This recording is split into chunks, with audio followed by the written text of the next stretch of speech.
miss school, all that stuff. But that's kind of how inevitably these second chances worked for me. I get in really close calls. I would be turned over to some type of authority for a reset. And that happened over and over and over and over in my life. So when you say a second chance, it wasn't just one second chance. It was many, many chances to try to get this thing right to a point where I could be comfortable in my own skin, right? Because ultimately that's where, and I could really relate with Haley, ultimately, like that's where all of my problems came from, was my inability to communicate how I felt. Right.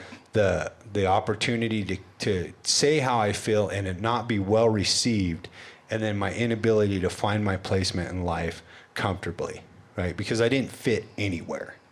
I didn't fit on the football field. I didn't fit in the classroom. I didn't fit on the streets.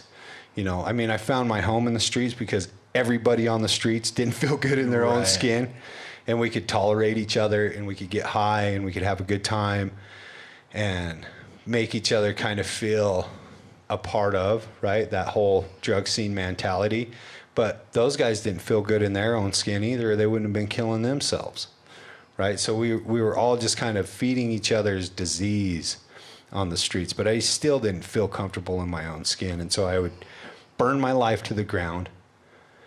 And for some reason, Cameron, I don't really know why, and I haven't really put this together, I haven't really thought about it, but for some reason, after burning my life to the ground, that fresh start was always a place of hope that this is going to work this time. Mm-hmm. And then something would happen, whether it was an hour after the incident, a day, a month, a week, or a year after the incident, I'd inevitably get uncomfortable in my skin and go back to what didn't work. Relapse. Yeah.